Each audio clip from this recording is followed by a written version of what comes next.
Isabel Díaz Ayuso desnudó su propia hipocresía delante de toda España, y lo hizo con una precisión que ningún adversario político habría podido calcular mejor. Lo hizo ella sola, lo hizo en directo.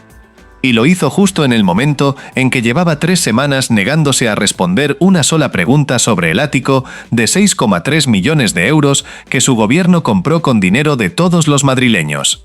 Si eso no te parece una jugada tan sucia como calculada, suscríbete a este espacio ahora mismo, porque aquí vamos a desmontar cada pieza de esta operación hasta que no quede ninguna en pie. Porque hay algo que no cierra. Ayuso lleva semanas señalando a la prensa, hablando de conspiraciones mediáticas, construyendo un relato en el que ella es la víctima de periodistas activistas que reciben instrucciones del gobierno central.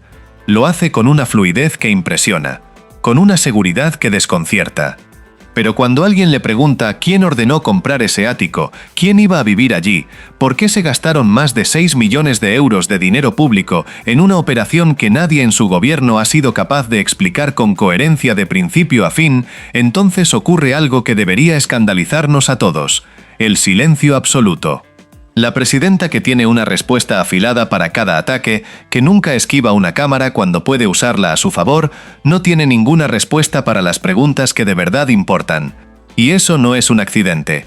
Es la estrategia. Y si quieres seguir viendo cómo se desmonta esa estrategia caso por caso, suscríbete a este espacio, porque esto apenas ha comenzado. Vamos a poner el contexto en orden, porque hay mucha gente que todavía no tiene claro de qué estamos hablando exactamente. La Comunidad de Madrid, usando fondos públicos, compró un ático de lujo valorado en más de 6 millones de euros. La operación se cerró el 14 de abril de este mismo año. Desde ese día hasta hoy, ningún ciudadano, ningún diputado con una petición de información registrada, ningún medio de comunicación ha recibido un solo documento oficial que justifique esa compra. El expediente completo sigue oculto. Decenas de solicitudes presentadas a través del portal de transparencia de la Comunidad de Madrid, decenas más a través de Planifica Madrid, todas sin respuesta. La administración, que por ley tiene obligación de rendir cuentas ante los madrileños, lleva meses guardando ese expediente como si fuera un secreto de Estado capaz de tumbar gobiernos. Y quizás lo sea. Quien quiera seguir de cerca cómo va apareciendo la documentación sobre este caso, que se suscriba a este espacio ahora mismo, porque aquí no vamos a dejar de contarlo mientras haya algo que contar. Y aquí llega el primer golpe de hipocresía que hay que grabar a fuego antes de seguir avanzando. Ayuso lleva años construyendo su imagen sobre una idea muy concreta: la libertad. La libertad frente al Estado intervencionista, la libertad frente a la burocracia opaca, la transparencia frente al oscurantismo de quienes manejan el dinero público como si fuera suyo. Ese ha sido su argumento electoral durante 4 años, su marca, el eje de casi cada discurso que ha pronunciado desde que llegó a la Puerta del Sol. En más de un mitin, en más de una entrevista con audiencias millonarias, repitió que la Comunidad de Madrid tiene que rendir cuentas, que la transparencia no es opcional, que el dinero público no pertenece a ningún político, sino a todos los ciudadanos que lo pagan con su trabajo. Esas palabras todavía están ahí, no han desaparecido. Se pueden buscar, escuchar y contrastar. Y ahora resulta que su gobierno compra en secreto un ático de lujo con ese mismo dinero público del que hablaba, oculta el expediente durante meses, se niega a entregar ni un solo papel que justifique la operación, y cuando alguien pregunta, da una versión diferente cada semana. Entonces la pregunta es obligatoria: ¿dónde está esa transparencia que prometió? ¿Dónde está esa rendición de cuentas que convirtió en bandera electoral? Lo que vemos no cuadra con el relato que ella misma construyó ladrillo a ladrillo durante años. Y esto ella lo sabe perfectamente. Por eso ataca a la prensa en lugar de responder. Porque la respuesta de la Comunidad de Madrid ante cada pregunta concreta ha sido una versión diferente de la realidad, y eso es algo que no se puede ignorar. Primero dijeron que la compra era una solución temporal mientras se reformaba el Palacio de la Puerta del Sol. Temporal, pero se compró, no se alquiló por unos meses mientras duraban las obras. Se compró a precio de mercado de lujo, con dinero de todos los madrileños, sin que nadie haya explicado todavía qué criterio técnico o administrativo justificaba semejante desembolso. Después, alguien en el gobierno deslizó que el ático serviría como residencia oficial de la presidenta, porque la Comunidad de Madrid no dispone de una como otras comunidades autónomas. Un argumento que se cae por su propio peso si se considera que Madrid es una comunidad uniprovincial, donde las distancias entre la sede de gobierno y cualquier punto de la región no son las mismas que entre Santiago de Compostela y los confines más remotos de Galicia. Y después llegó una tercera versión que no terminaba de cuadrar con ninguna de las dos anteriores.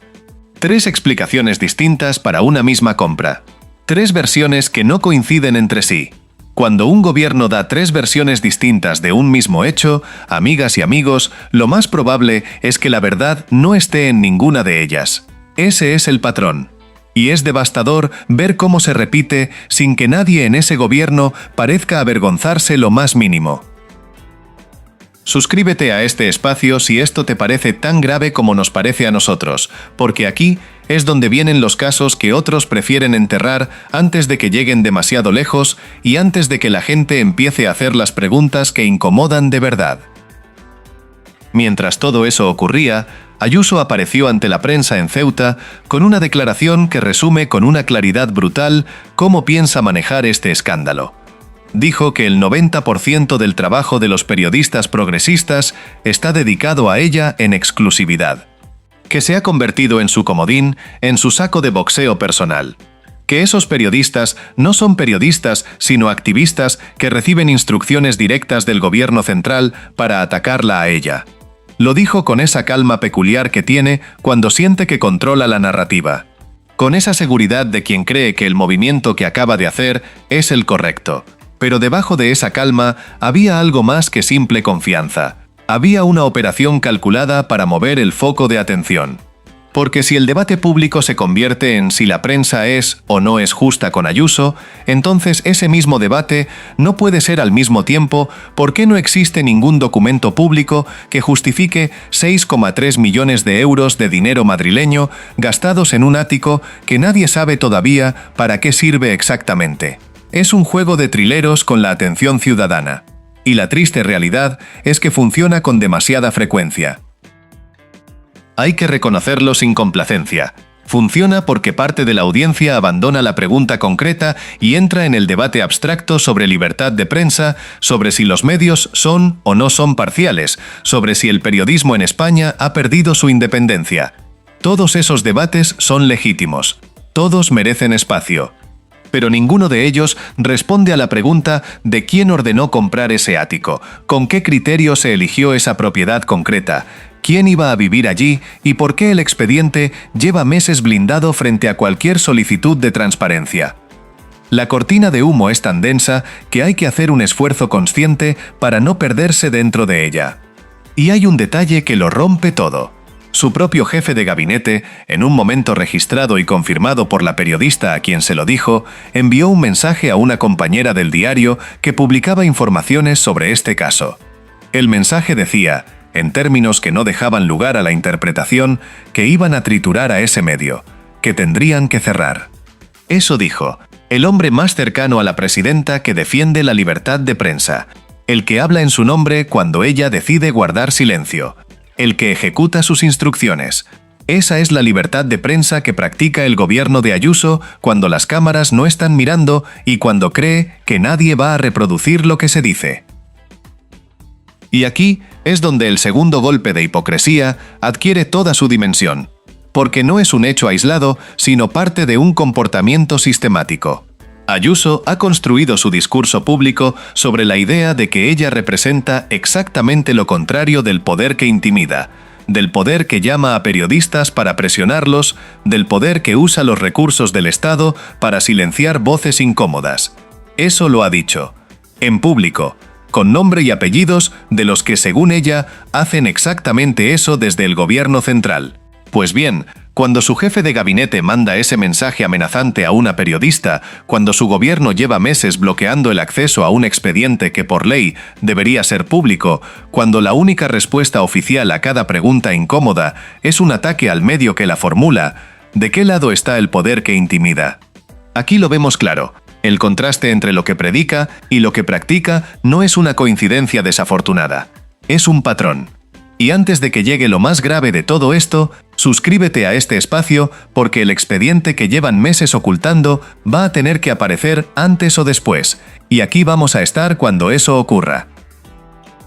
Hay algo más en este caso que conviene señalar antes de llegar a lo que cambia el peso de todo lo anterior. El Partido Popular Nacional, el de Alberto Núñez Feijóo, lleva más de 3 semanas sin pronunciarse con claridad sobre la compra del ático. Sus portavoces en Génova han lanzado alguna frase de trámite, sí, pero lo que hacen en realidad es devolver la pelota al tejado de la presidenta madrileña. No hay defensa activa, no hay argumento construido. Nadie en el PP nacional sale a defender con convicción una operación que, como dijo un diputado del propio partido esta misma semana, es francamente indefendible. Y ese silencio habla más que cualquier declaración.